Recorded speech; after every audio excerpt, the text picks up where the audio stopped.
हमें हमारी छोटी सी हीरोइन लुटीशा दिखाई जाती है जो कि आराम से बेड पे सो रही थी, लेकिन तभी उसके कान में आवाज आती है, अब बस सोना बंद कर दो। वो कहती है क्या हो गया, मैं 4 साल की बच्ची हूँ, मुझे सोने दो, क्या मुझे तुम लोग गेम में फंसाए हुए हो।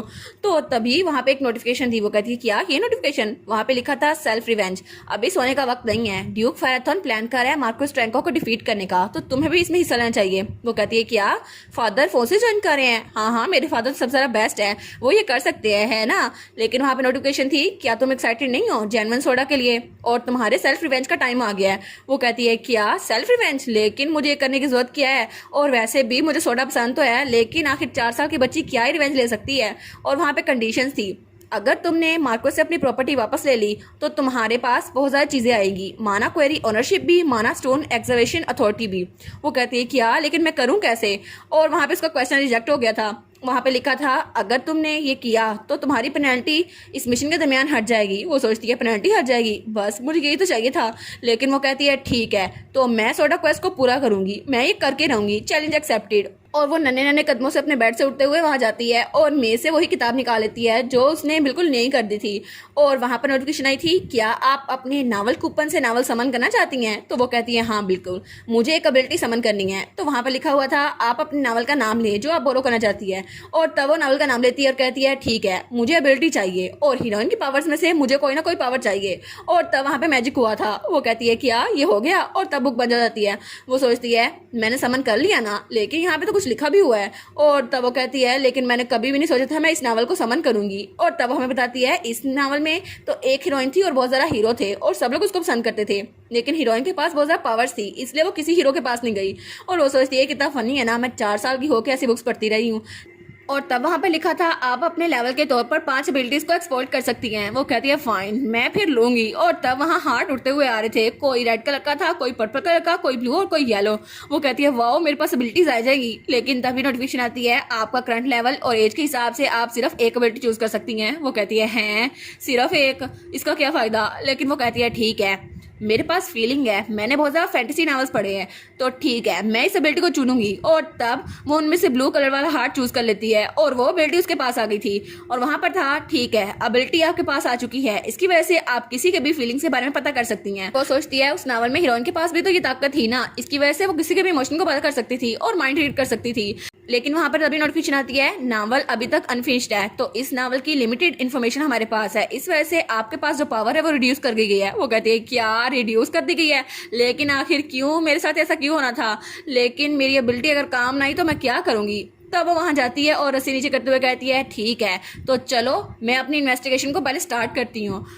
और तब सीन चल होता है और हमें मार्कोस ट्रेंका का घर दिखाया जाता है और वहां पर इन्वेस्टर बैठे हुए थे। वो कहते हैं हमने सुना था कि ड्यूक ने अभी तक इन्वेस्ट नहीं किया, तुमने हमसे झूठ बोला था। दूसरा कहता है हाँ बिल्कुल हमें पता चला है और इस वजह से हम ट्रायल कोर्ट जाएंगे और तुम्हें जवाब देना ही होगा। तो मार्कोस ट्रेंका वहां खामोश बैठा था, लेकिन वो सोचता है मुझे इनको कुछ ना कुछ कह के चुप करवाना ही होगा। तो तब वही कार्ड निकालते हुए कहता है आप लोग की इन्फॉर्मेशन बिल्कुल गलत है, ड्यूक ने इन्वेस्टमेंट की थी और ये देखे जरा मेरे पास ड्यूक की सील पड़ी हुई है जिसकी वजह से वो इन्वेस्टमेंट करते रहे हैं। तो सब लोग कहते हैं अच्छा ये फेक तो नहीं लग रही। वो कहते हैं लेकिन क्या सच में ड्यूक ने हमसे झूठ बोला था। वो कहता है ऑफ कोर्स, कितना नाइव क्वेश्चन है ना।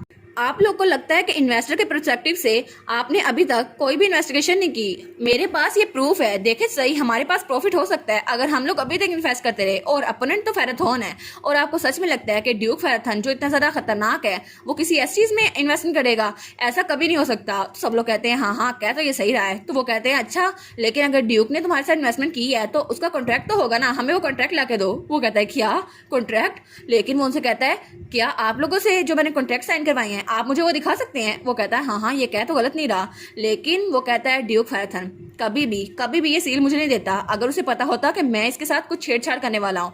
तो अगर आप लोग को मुझ पर यकीन नहीं है तो मैं ये सील यहाँ पर रख के जा रहा हूँ, डिसीजन आप लोगों पे है, आप लोग खुद डिसाइड कर सकते हैं। और तब वो उनको छोड़कर बाहर आ गया था। वो सोचता है ओहो इन लोग को तो बेवकूफ बनाना बहुत ज्यादा आसान है, तो चलो देखता हूँ अब इनका डिसीजन क्या होने वाला है। तभी उसका बटलर वहां पर आता है। वो कहता है सर माफ कीजिएगा लेकिन एक गेस्ट यहाँ पर आया है। वो कहता है क्या गेस्ट। तो तब वहां पर हमारी हीरोइन थी जो कि पिंक ड्रेस में बहुत ज्यादा क्यूट लग रही थी। तो उसका बटलर कहता है जी फेराथन फैमिली की प्रिंसेस यहाँ पर आई है आपसे मिलने के लिए। तो वो कहता है क्या अच्छा वो आई है तो तुम कह रहे हो वो अकेली है? तो उसका बटलर कहता है जी जी वो अकेली है। तो वो कहता है अच्छा ठीक है, उसको ग्रीन हाउस में बिठाओ, अभी मैं उससे मिलने आऊंगा। और तब उसका बटलर कहता है जी माय लॉर्ड। और वो सोचता है शायद वो बहुत ज्यादा परेशान हो गई होगी और उसको यहाँ की याद आ रही होगी, इसलिए यहाँ पर आई है। इसलिए अब मैं उसको थोड़ा रिलैक्स करूंगा और फिर मैं ड्यूक से और मैं वैसे ले लूंगा। ठीक है मैं तो बहुत ज्यादा स्मार्ट हूँ। और अब वो तो यहाँ वापस आ गई है और तब वो ग्रीन हाउस में जाते हुए सोचता है, वो कहेगी आपका ग्रीन हाउस तो बहुत ज़्यादा कूल है अंकल, मैं वापस आना चाहती हूँ। और वो सोचता है ऐसा हुआ तो फिर वो तो बड़े अच्छे से यहाँ पे रहेगी। लेकिन उसका प्लान खराब हो जाता है जब वो ग्रीन हाउस का दरवाजा खोलता है। वो कहता है क्या? क्योंकि जब वो हमारी हिरन को देखता है तो उसके कपड़े बहुत ज़्यादा शानदार थे और उसके पीछे उसका एक गार्ड खड़ा हुआ था जो कि रेड बालों वाला था। ओहो, इस गार्ड को देख के तो मुझे फिलिक्स रुबाने की याद आ गई जो कि हु मेड मी प्रिंसेस में हमारी हीरोइन का नाइट था। तो तब वो कहता है क्या ये रो नहीं रही, आखिर इसने हाई क्लास कपड़े कैसे पहने हुए हैं? तो तब वो गला साफ करते हुए कहता है मैंने सुना तुम मुझसे मिलने आई हो। और वो सोचता है मुझे लगता है कि मुझे थोड़े आराम से बात करनी चाहिए। तो वो कहती है जी जी मैं अंकल आपसे मिलने आई हूँ, वैसे भी मुझे आपसे अपनी मनी वापस लेनी है। और तब उसकी आंखों के आगे नोटिफिकेशन आता है एबिलिटी आपकी एक्टिवेट हो चुकी है जिसकी वजह से आप उनकी इमोशन को पढ़ सकती हैं। तो वो कहता है क्या तुम अपने पैसे वापस लेने आई हो? लेकिन कौन से पैसे? और वो चिल्लाते हुए उसके पास आता है और तभी उसके पास नोटिफिकेशन आती है मार्कस फ्रैंक का बहुत ज्यादा शौक है। तो हमारी हिरन कहती है क्या आप बैठना चाहेंगे? तो वो कहता है आखिर तुम ये क्यों कह रही हो, मैं तुम्हारे कोई पैसे नहीं लिए। तो तब हमारी हिरन का गार्ड खड़ा होने लगता है। तो वो कहती है नहीं आप यहीं पे बैठे रहें। और वो सोचती है ये सब कुछ मुझे खुद ही करना होगा वरना मेरा टेस्टलेस सोडा फिर से एक्टिवेट हो जाएगा और मुझे फिर से बेबी बनना पड़ेगा। ठीक है ये मैं खुद ही करूंगी। तो उसका गार्ड कहता है आप तो कितनी ज्यादा क्यूट है प्रिंसेस। तो तब वो कहती है मुझे पता है कि मुझे पोलाइट होने की कोई जरूरत नहीं है, उस आदमी के सामने जिससे मेरी मनी चुराई है। वो कहता है क्या लेकिन मैंने तुम्हारी मनी कब ली? तो वो कहती है तुमने वो सारी मनी इस्तेमाल कर ली जो मेरी पर्सनल चीजों के लिए दी थी मेरे डैड ने। तो वो कहता है तुम अनग्रेटफुल किड, मैंने तुम्हें स्ट्रीट पे बड़ा नहीं किया, यहाँ पे बड़ा किया है और तुम ऐसे कहीं जा रही हो। और तब नोटिफिकेशन आती है मार्कस फ्रैंक का। उनको ये डाउट हो रहा है कि रीडर पागल तो नहीं हो गई और वो आपके मील मेन्यू के लिए बहुत ज्यादा क्यूरियस है। तो हमारी सोचती है ये अच्छा है कि मैं उसका माइंड पढ़ पा रही हूँ, लेकिन अच्छा हुआ इसको मेरा माइंड नहीं पढ़ना आ रहा। और तब वो कहती है माना क्वेरी और माइनिंग राइट ये सारा कुछ मेरे पैसे से आया है। तो मार्कस कहता है क्या ये चीजें ड्यूक फैथन के पैसे से आई हैं, उन्होंने मुझे ये इन्वेस्टमेंट के तौर पे दिए थे। तो हमारी कहती है अच्छा तो आपका मतलब है कि आपने ये ड्यूक फैथन के पैसे से लिया है ना? तो वो कहता है डैम। और तब नोटिफिकेशन आता है मार्कस ट्रैंक का, उसको तो शर्म आ रही है, वो बच्ची के ट्रैप में फंस गया। तो तब हमारी कहती है लेकिन कितना अजीब है ना, वो पैसे तो डैड ने कहा था मुझे सपोर्ट करने के लिए भेजे हैं लेकिन आप तो कुछ और ही कह रहे हैं। तो वो कहता है अच्छा लेकिन मुझे तो इन्वेस्टमेंट मनी मिली थी और मैंने कभी भी तुम्हारी नर्चरिंग फीस में से कुछ पैसे नहीं लिए। और तब नोटिफिकेशन आता है मार्कस ट्रैंक का तो बहुत ज्यादा गुस्से में है और इस बार तो थोड़ा रिलैक्स भी हो गए हैं। तो हमारी सोचती है लेकिन ये इतना रिलैक्स क्यों हो गया है, इसको ये नहीं पता कि मुझे सब कुछ पता है। तो तब वो कहती है माना क्वेरी के बारे में किया। तो वो कहता है तुम्हें क्या पता, बच्चों को क्या पता होता है बड़ों के बिजनेस के बारे में। और तब वो कहती है बिंगो मुझे पता चल गया। वो कहती है लेकिन कितना अजीब है ना, आपने कहा था कि नोबल्स इसमें इन्वेस्ट करेंगे क्योंकि मेरे डैड का नाम इसमें जुड़ा हुआ है। वो कहता है अजीब क्या है, तुम्हें नहीं पता इन्वेस्टमेंट चाहिए होती है हर चीज के लिए और बिजनेस में ये सब कुछ चलता है और वैसे भी बच्चों को फिक्र करने की जरूरत नहीं है। तो वो कहती है अच्छा तो फिर आप गुस्सा क्यों हो रहे हैं? वो कहता है क्या गुस्सा? और तभी उसके अगर नोटिफिकेशन आती है मार्कस फ्रैंक का रीडर के अल्फाज की वजह से थोड़ा अनईजी हो गया है। वो कहता है क्या? तो हमारी कहती है ऐसा लगता है कि आप कुछ छुपा रहे हैं, कुछ अजीब तरीके से छुपा रहे हैं जो आप चाहते हैं मुझे पता ना चले। तो मार्कस फ्रैंक का वो तो कोई बहाना सोचने लग गया था। वो सोचती है इसको लगता है कि मुझे कुछ नहीं पता लेकिन इसको देख के मैं पता कर सकती हूँ कि ये बिल्कुल केओस में है। तो तब मार्कस फ्रैंक का वो सोचता है अब मुझे यहाँ से निकलना होगा, लेकिन तभी उसका सर्वेंट आता है जिससे वो कहता है सॉरी सर लेकिन वो मेहमान आपसे मिलना चाहते हैं। तो वो कहता है ठीक है मेरे पास तुम्हारी बकवास सुनने के लिए टाइम नहीं है, इसको यहाँ से बाहर निकालो। तो हमारी हिरन का गार्ड वो तो गुस्से में खड़ा होने लगता है। वो कहता है प्रिंसेस क्या इसको मार दूं? वो कहती है नहीं। और वो सोचती है आखिर ऐसे कैसे जा सकता है और मेरा मिशन अगर फेल हो गया तो मैं बेबी बन जाऊंगी, लेकिन अगर ऐसा हुआ तो मुझे कभी नहीं पता चलेगा मैं कब बेबी बनूं। वो कहती है नहीं मुझे ये मिशन पूरा करना ही होगा। तभी उसका गार्ड कहता है प्रिंसेस नोबल्स अभी तक यहीं पर हैं तो क्या हम लोग वापस चलें? वो कहती है क्या अंकल की आवाज मुझे आ रही है, क्या इतनी दूर से मुझे उनकी आवाज आ सकती है? नोटिफिकेशन अभी तक शो हो रही है। वो कहती है ठीक है मुझे अपना मिशन खुद ही पूरा करना होगा। और तब उठते हुए कहती है चलो यहाँ से चलते हैं, वैसे भी मुझे माना क्वेरी के इन्वेस्टर से बात करनी है, वो लोग यहीं पे हैं ना, तो चलो जाके पब्लिक एग्जीक्यूशन का टाइम हो चुका है। और तब हमें वो रूम दिखाया जाता है जहाँ वह सब लोग बैठे हुए थे। तो मार्कस ट्रंका कहता है तो आपका क्या मतलब है, क्या सोचा आपने अभी तक। तो वो लोग कहते हैं ठीक है हम अपनी इन्वेस्टमेंट को विड्रॉ नहीं करेंगे। तो वो सोचता है ऑल राइट ये तो अच्छा हुआ, शुक्र है वो लड़की मेरे रास्ते में नहीं आई। लेकिन तभी वहाँ ड्राइंग रूम से हमारी हीरोइन दाखिल होती है। वो कहती है मुझे नहीं लगता, शायद आपको एक बार फिर सोचना चाहिए। तो वो लोग कहते हैं क्या, लेकिन तुम कौन हो। तो अपने आप को इंट्रोड्यूस करवाते हुए कहती है मुझे खुद को इंट्रोड्यूस करवाने दे, मेरा नाम है लुटिशा, मैं ड्यूक फेराथन की बेटी हूँ। और सब लोग कहते हैं ये तो यंगेस्ट प्रिंसेस है ना फेराथन फैमिली की, लेकिन ये कितनी ज्यादा अडोरेबल है, मैंने कभी सोचा नहीं था ये इतनी अडोरेबल होगी। लेकिन ये आखिर यहाँ पर कर क्या रही है। तो मार्कस कहता है आखिर ये किस तरह की डिसरिस्पेक्ट है, तुम्हें नहीं पता बड़े बात कर रहे हैं तो इनके दरमियान ना बोलो। तो उनमें से लोग कहते हैं नहीं नहीं हम भी क्यूरियस है, आखिर प्रिंसेस को क्या बात करनी है, वैसे भी हमें दोबारा सोचने का मौका मिलना चाहिए। तो वो कहती है मैंने सुना था कि आप तीनों बहुत ज्यादा टैलेंटेड लोग हैं, इसलिए मैं चाहती हूँ कि आप लोग मेरी बात सुने, क्योंकि आप एक छोटी बच्ची की बात तो जरूर सुनेंगे ना। तो वो लोग कहते हैं हाँ बिल्कुल हम बात सुनेंगे और प्लीज आप लोग यहाँ पर आ जाए। तो हॉर्न कहती है अच्छा, और मेरे अंकल ने कहा था कि फादर ने उनके माना क्वेरी में इन्वेस्टमेंट की है, लेकिन आपको ऐसा क्यों लगता है। वो कहते हैं क्योंकि उनके पास सबूत है ना, और वैसे भी माना स्टोन के अंदर माना तब तक रहता है जब तक इन्वेस्टमेंट फेराथन फैमिली की तरफ से हो, और स्पेशली कोई पावरफुल फैमिली। अगर पहली इन्वेस्टमेंट फेराथन फैमिली की तरफ से है तो माना स्टोन कभी भी खराब नहीं होंगे, और इसका मतलब है कि जब तक फेराथन इन्वेस्ट करते रहे तो माना स्टोन में माना फुल रहेगा, और इसका मतलब है हमारे पास 100% सक्सेस रेट है। तो हमारी कहती है लेकिन डैड ने तो कभी नहीं कहा उन्होंने ऐसा कुछ किया है। तो वो लोग कहते हैं हाँ हाँ ये बात तो ठीक है। तो उसका अंकल खड़ा होकर कहता है मेरे पास सबूत है, और तब वही सील उसके सामने रखता है। वो कहता है देखो मेरे पास सबूत है, तुम्हारे डैड ने मुझे पैसे दिए थे। वो कहती है लेकिन डैड ने अगर इन्वेस्टमेंट की होती तो माना स्टोन में बहुत ज्यादा माना होता है ना, फिर तो कहीं और से पैसे लेने की जरूरत ही ना होती, आपने बाकियों से पैसे क्यों लिए हैं। तो सब लोग कहते हैं क्या ये बात तो ठीक कर रही है। तो उसका अंकल कहता है तुम्हें कुछ नहीं पता, माना स्टोन्स में जितना ज्यादा पैसा लगता है ना तुम्हें कुछ नहीं पता, और वैसे भी बिजनेस ऐसे ही काम करता है। तो बाकी लोग कहते हैं लेकिन मार्कस ठीक कह रहे हैं, अगर पैसा ना हो तो फिर तो बड़ा मसला हो जाएगा। तो हमारी कहती है पैसा ना हो, लेकिन कितना अजीब है ना, डैड के पास तो इतने ज्यादा पैसे हैं और वो तो किसी को भी दे सकते हैं, तो आखिर उनकी वजह से पैसों की कमी कैसे हो गई। तो उसका अंकल वो तो बहुत ज्यादा परेशान हो गया था। वो कहता है क्या क्या। तो हमारी कहती है एम्बेजलमेंट, क्योंकि यहाँ पर एम्बेजलमेंट हुई है इसीलिए। तो वो कहता है एम्बेजलमेंट। तो सब लोग कहते हैं क्या एम्बेजलमेंट, यानी कि वो पैसे ड्यूक से चुराए गए हैं उनका नाम लेकर।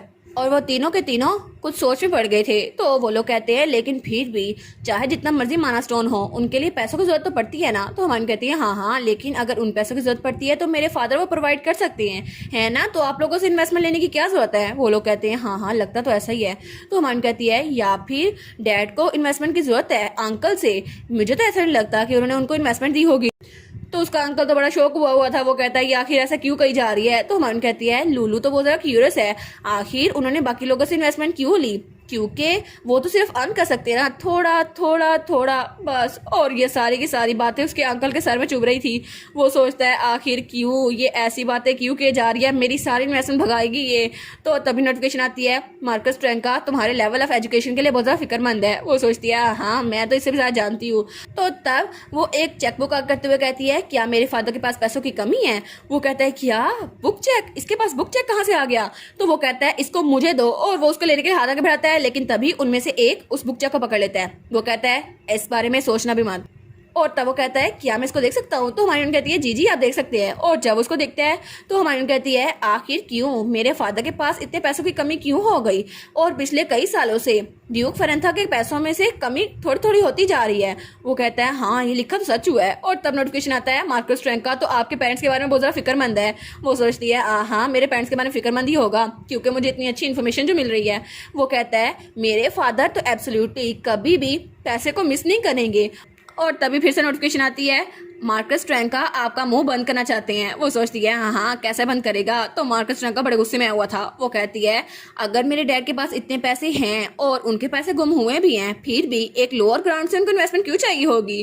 तो तब वो कहती है ऐसा लगता है कि माना स्टोन को बेच के वो पैसे बांटना चाहते हैं सबके साथ, इसकी वजह से तो बड़ा चैरिटी होगी ना, अंकल तो चैरिटी करना चाहते हैं। और उसका अंकल तो उससे बहुत ज्यादा खूनी नजर से देख रहा था, जैसे उसे मारना चाहता हो। वो सोचती है अब तो मुझे डर लग रहा है, लेकिन सब लोग कहते हैं ये बात तो बिल्कुल ठीक है, ड्यूक फेरेंथा ऐसा कभी नहीं कर सकते, और मुझे लगता है ये सारा का सारा कसूर आपका है। और तब वो सारे के सारे घूर के उसके अंकल को देखते हैं। वो कहती है आप लोग गौर से सोचें और इस नोटबुक को देखें, इसमें स्प्रिंग समर सबके बारे में लिखा है, और वैसे भी आप लोग इसको देख सकते हैं माना स्टोन उनके पास तो कोई माना है ही नहीं, तो आप लोग की इन्वेस्टमेंट कैसी होगी। और तब वो घूर के अपने अंकल को देखती है और वो कहती है और इस लॉस को कवर करने के लिए उन्होंने प्लान किया कि इन्वेस्टमेंट की सारी रिस्पॉन्सिबिलिटी इन 3 लोगों पे पड़ जाएगी, और इस वजह से मेरे अंकल वो फेराथन को रिस्पॉन्सिबल ठहराना चाहते हैं क्योंकि वो चाहते हैं कि लोगों को लगे ये स्कैम ड्यूक फेराथन ने किया है।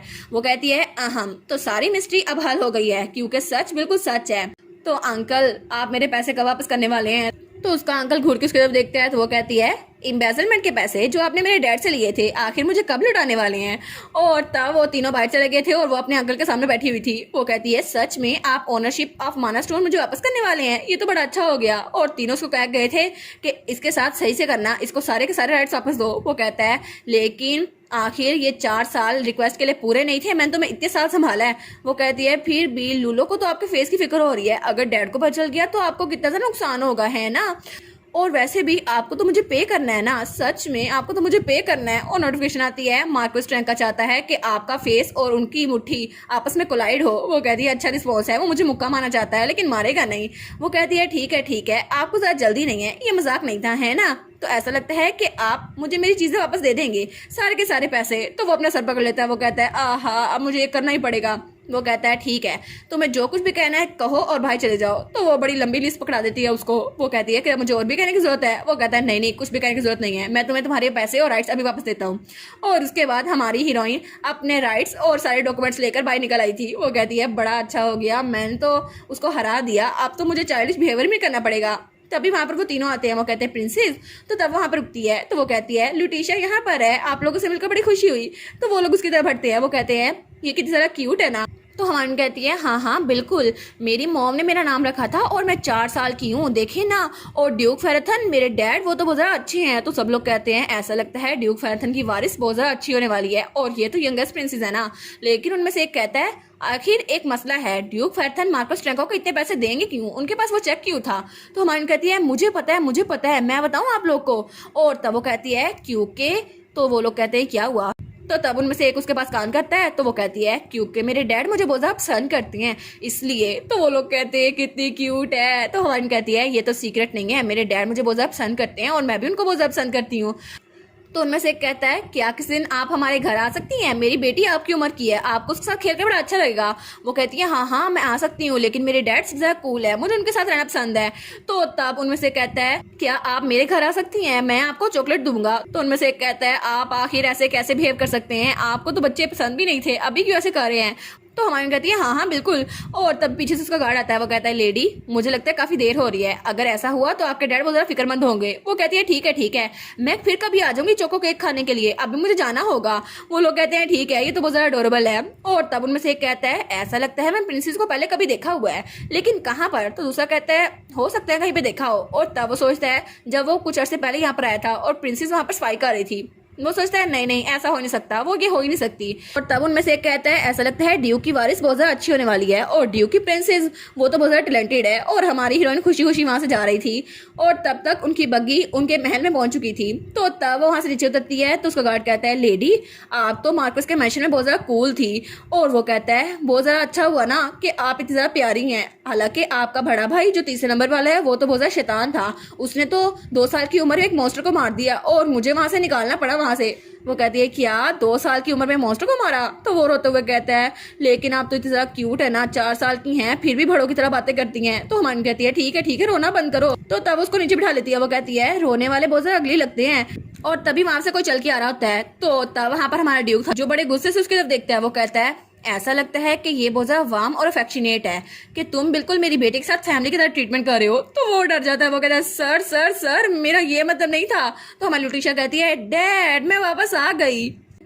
लेकिन जब वो पीछे देखती है तो उस गार्ड के तो जान निकल गई थी। वो कहता है नहीं ये आखिर क्यों हो रहा है? तो तब उस गार्ड का हाथ पकड़ती है और कहती है क्या आपकी तबीयत खराब है, आपको कोई मसला हो रहा है? तो वो उसकी तो आंखें बाहर निकल आई थी। वो कहता है प्लीज प्रिंसेस मुझे छोड़ दें वरना आपके डैड मुझे नहीं छोड़ेंगे। और वो तो भी हाल हो गया था। तो ड्यूक वो तो गुस्से से जल रहा था। वो कहती है आखिर आपको चोट लगी है, लेकिन कहाँ पर? तो ड्यूक कहता है ओहो मुझे लगता है कि मैं भी बहुत ज्यादा क्यूरियस हूँ, आखिर तुम्हें चोट कहाँ पर लगी है, शायद मुझे खुद देखना होगा। तो हमारी कहती है क्या?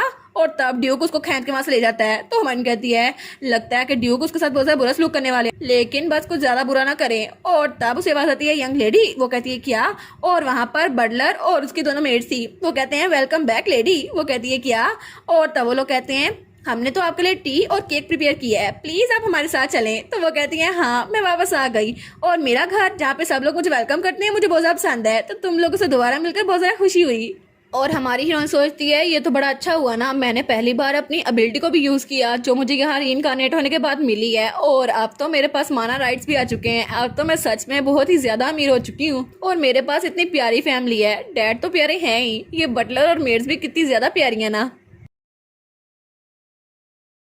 और इसी के साथ ये वाला पार्ट यहीं पर ख़त्म। तो आप लोग बताइएगा आप लोग को ये पार्ट कैसा लगा, और वीडियो को लाइक और चैनल को सब्सक्राइब लाजमी कीजिएगा। बाकी वीडियोस का लिंक भी स्क्रीन पर नज़र आ रहा होगा, तो काइंडली उनको भी चेकआउट कर लें। और thank you so much for watching my videos. Stay safe, bye bye.